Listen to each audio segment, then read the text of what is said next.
Dieu a envoyé un démon. Il a dit à un mauvais esprit, va agiter Saül. Parce que moi, Dieu, je prépare l'élévation de David. David est là dans le palais royal. Il n'est pas prince. Il est simplement un simple héros qui a vaincu. Mais moi, Dieu, je veux que cet homme soit un grand. Le chemin par lequel Dieu est passé pour élever David, c'est un chemin bizarre. Les démons commencent à agiter Saül. Vous verrez plus loin dans ces textes que la Bible déclare, Saül, il s'est mis à faire les transports dans sa maison. Chapitre 18, verset 10, de 1 Samuel. Le lendemain, le mauvais esprit venant de Dieu saisit Saül, qui eut, écoutez bien, qui eut accès des délires au milieu de sa maison. Si quelqu'un a une autre version, vous verrez, on dit, il commença à faire les transports dans sa maison.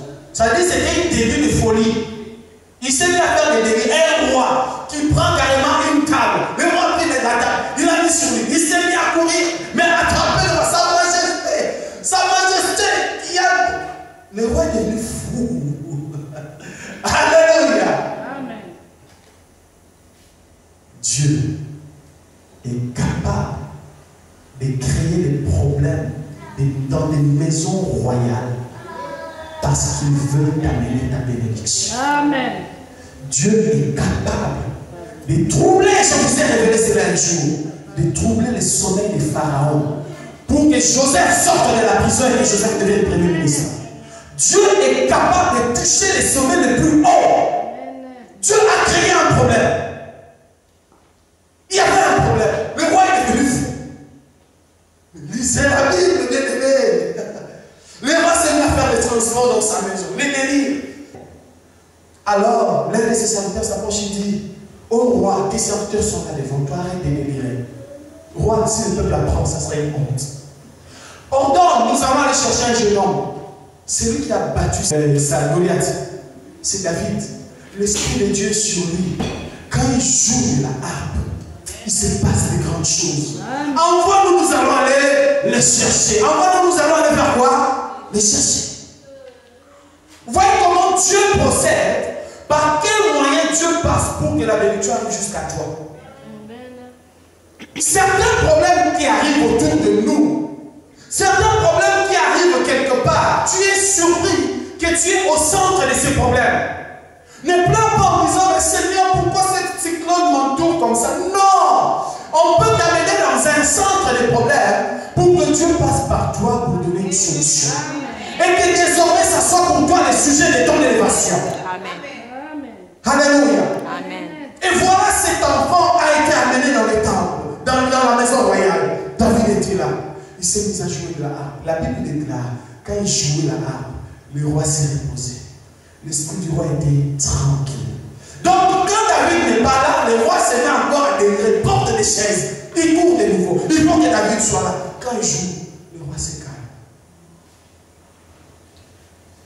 David pouvait se dire, oui, mais maintenant je suis en permanence à côté du roi. Dieu ne voulait pas que David soit en permanence. Dieu voulait que David monte sur le trône. Alors, plan B, Dieu passe à la vitesse supérieure. La Bible déclare qu'il y avait une promesse que Saül avait faite. Il fallait que David devienne son gendre, n'est-ce pas? Mais est-ce que vous regardez jusque dans ce verset chapitre 18 là, David n'est toujours pas devenu gendre de Dieu. Le roi a refusé de lui donner sa fille. Le but de Dieu, ce n'est pas ça. Ni être dans la cour royale, ni être musicien du roi, ni être gendre du roi. Le but de Dieu, c'était le trône. Parfois, nous, les enfants de Dieu, nous les chrétiens, nous minimisons. Dieu t'attend vers les grandeurs. Dieu t'attend en haut, bien-aimé. Ma soeur, mon frère, Dieu t'attend très haut. Ne te contente pas d'être musicien du roi. Ne te contente pas, je suis le bras droit du roi. Dieu dit, tu ne vas pas être le bras droit du roi. Moi, Dieu, je veux que tu sois le roi. Amen. Quelqu'un comprend le message du Saint-Esprit? Alors le voile de Dieu sort insondable. Dieu crée un deuxième problème. Dieu vient, il touche le cœur de Saül. Je ne vous ai pas de détails parce que l'heure est très courte. Vous le lirez à la maison. Il touche le cœur de Saül. Il met la jalousie dans le cœur de Saül. David part et revient comme d'habitude, mais cette fois-ci, la Bible déclare, les femmes ont chanté. David a tué 10 000, Saül a tué 1000. David, il est puissant héros, il a tué 10 000. Saül, le roi, il a tué seulement 1000. Saül dit quoi? À qui on a donné 10 000? À David. Et à qui on a donné 1000? À toi, le roi. Ah ah, j'ai tué David. Dieu a amené la situation de manière à ce que Saül devienne jaloux de David. C'est Dieu, il est formidable. Amen. Il peut même te susciter des ennemis pour ta bénédiction. Amen. Dieu peut susciter des rancunes pour ta bénédiction. Oh yes. Des jaloux pour ta bénédiction. Amen. Quand tu constates qu'autour de toi, il y a des personnes qui médisent contre toi, des personnes qui souhaitent des malheurs contre toi, qui te détestent, bien aimé, prends ça comme le chemin insondable de Dieu. Parce que Dieu passe par le chemin insondable pour nous élever et nous ramener dans notre bénédiction. Il veut m'amener quelque part, mais il va passer par des chemins insondables.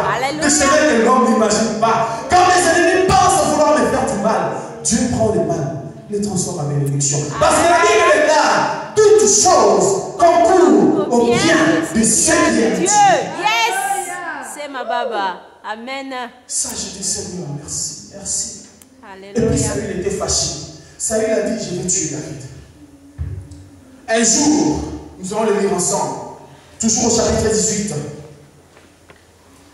Le verset 10. Le lendemain, les mauvais esprits venant les yeux saisissent Saül.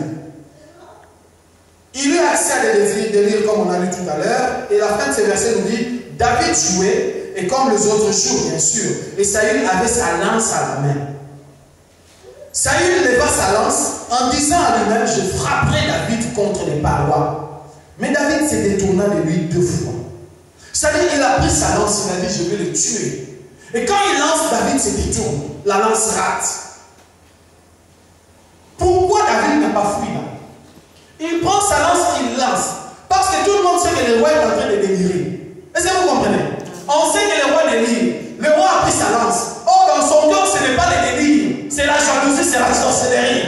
Le roi a dit, je vais le tuer. Tout le monde dit, il délire. Il a pris sa lance. Bon, il veut faire quoi? David est là devant. Le roi prend. Et puis, il lance. Dieu est avec David. Il ne peut pas mourir tant que la promesse n'est pas accomplie. Alléluia. David esquive. Ça passe, ça touche dans les parois. Mais le roi, qu'est-ce qu'il y a? Il prend encore une deuxième fois. Il lance. David commence à comprendre. Non, non, ici, si je reste là, c'est la mort qui m'attend. Oh Seigneur, merci. Vous savez, il y a des gens quelque chose. Certaines choses, quelqu'un peut te dire quelque chose sous l'ivresse. Il a bu, il se met à te dire des vérités. Tu dis non, il est ivre. Je vais vous dire, hein? Quand on est ivre, on est toujours intelligent. Que quelqu'un ne te dise pas parce qu'il jamais dit ça par l'excès de la bière ou l'excès de l'alcool. C'est faux. Tout ce que quelqu'un dit quand il est ivre, il y pense. C'est là dans sa tête. Ce n'est pas l'alcool qui l'a poussé à dire ça.